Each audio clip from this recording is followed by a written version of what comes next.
Why, bro? Why did I just buy a $190 charger?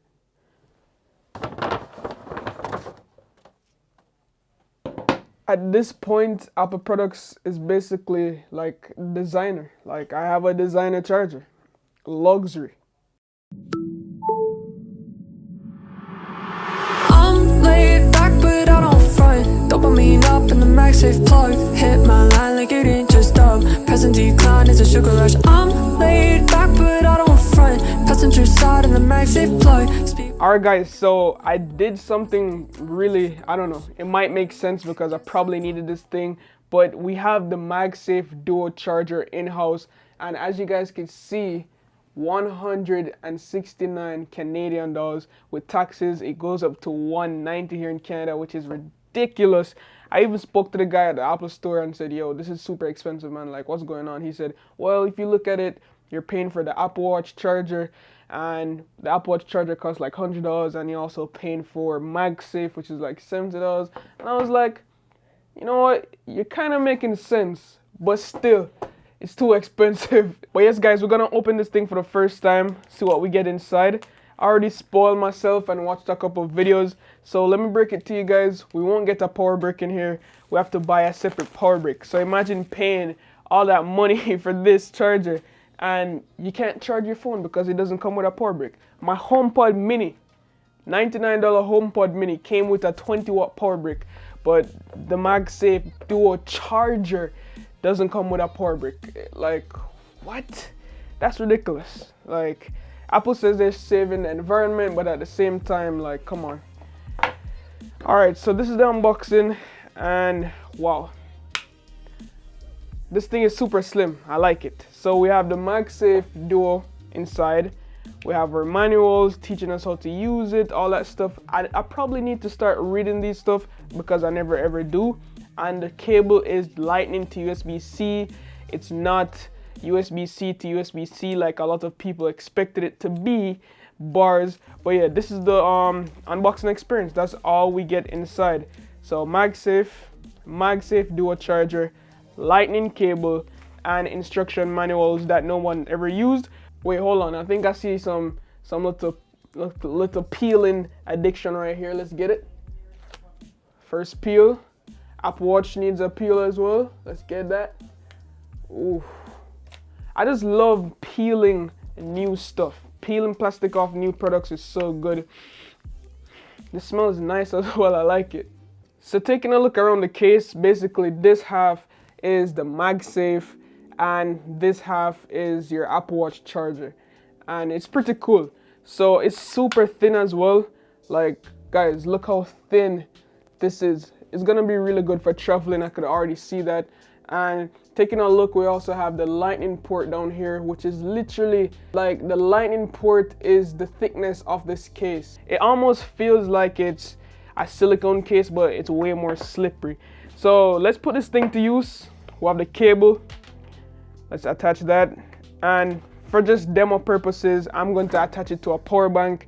This is not like recommended if you want fast charging speeds, but I just want to see how this thing would work in practice. All right, so there we go. We have our Apple Watch. Okay, just place our Apple Watch down. That's charging. And our iPhone, boom, charging. Super cool. I like it. Really simple. It looks good. I'm not gonna lie. It's just very elegant and it's super strong as well. Like, look at this. Like, the MagSafe is real. Oh, I thought someone just said iPhones don't have reverse wireless charging. What's this? Somebody explain to me, what's this? Isn't this reverse wireless charging? Come on now.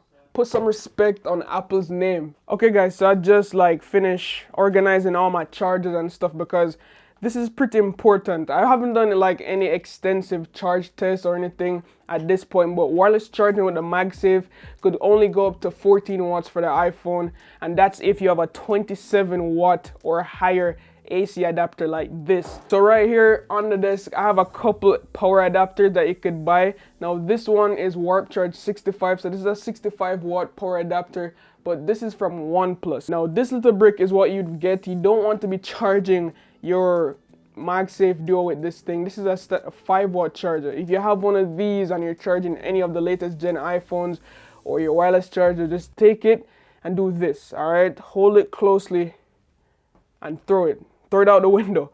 You could use something like this. This is a 20-watt charging brick, and this is from Aki, and it's the same size as that 5-watt, but it pushes out 20 watts. It has a USB-C in, so you could plug your USB-C here and then plug the lightning port into the MagSafe Duo to start charging.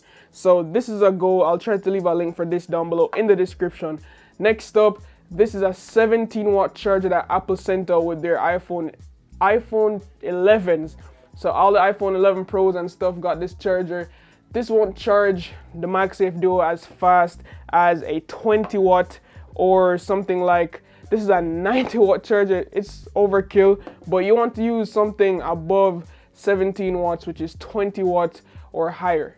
So it kind of sucks that Apple didn't give us any power brick with the MagSafe Duo charger, but it's very convenient, and at least you could still charge other devices like older iPhones. Like you could use your iPhone 11 Pro, you could, as long as it has Qi wireless charging support, you're good. Oh, we could also charge our AirPods with this thing, and even if you have an Android phone that has Qi charging, then they could join the party as well. So you guys might be saying, Shevon, why did you buy the MagSafe Duo? I already have my Logitech 3-in-1, which I love. It's actually a very good wireless charger. I could charge my Apple Watch, I could charge my iPhone, and then this part could charge my AirPods or any Qi wireless charging compatible device. So I could charge 3 things at once. But the issue I'm having with this is that I'm using the iPhone 12 mini, and the iPhone 12 mini is too short to reach the coil, so it can't charge. So that's the downfall, and I've been using only 2 at a time. So it was just like a big thing taking up space. And when I saw the MagSafe Duo, I thought, hey, this probably could fix my issue of not able to be charging my iPhone 12 mini. One thing I love about the MagSafe Duo though is that it's kind of well thought out, especially for the Apple Watch part. So you could just raise the coil right here or lay it flat, depending if your watch band is seamless or not. My watch band is not seamless, so it could open up, but the new watch band that comes out, a lot of them, you can't really open it up or anything. So because you could raise the coil, you could put your Apple Watch in like this without any issues. Another thing I love about the MagSafe Duo is how small it is. It's super portable, and I think if you're traveling, this is going to be the perfect thing to carry, because normally if I'm traveling, going out for the weekend or something, I would normally just put this inside my pockets and then go on a trip. Come on, bruh. I can't bring this with me. I'm sorry, guys, but this has to stay home. But no, seriously, all jokes aside, I would usually bring my iPhone cables, the charging brick from my iPhone, my Apple Watch charger, and the charging brick from my Apple Watch. And I can't tell you how many times I've left a power brick, a cable, or something at an Airbnb or at a hotel. And this thing, just to fold this up, bring one cable and bring it on to a weekend, this could literally fit inside your pockets. It's gonna be a game changer. It's white though. I'm not sure how it hold up over time when it goes into jeans, inside different bags with dirt and grime, but that's just something we'll have to wait to see. But yes guys, that's basically it for today's video. There's not much to talk about because it's just a MagSafe charger. It's a charger, like what can you actually talk about? But there's a few questions I was asking myself before purchasing, which I think you guys might be wondering as well. So I was like just wondering like how strong the magnets were, and as you guys can see, it's super strong. From I showed you guys earlier on, it's really strong. It grips the thing very well. And also if you're trying to lift it up, it will like bring the phone with it. But if you kind of like grip the phone a little bit tighter, it's not really an issue. I know a lot of people will complain about this, but like just grip the phone tight, lift it up, you'll be fine. And also the coil with the Apple charger, I said before, you could elevate it, and it's just really good and well thought out by Apple. But yeah, MagSafe Duo in the house, super expensive. I was thinking about returning it, but I think I like it. It's slick, it's sleek, I like it. I just wish it came with a power brick and it was a little bit cheaper. Let me know what you think about this down below in the comments, guys. Will you be copping or it's not worth it? Drop the comments, let me know. And as always, love, peace, and tweaks. Signing out. I'm laid back, but I don't front. Dopamine up in the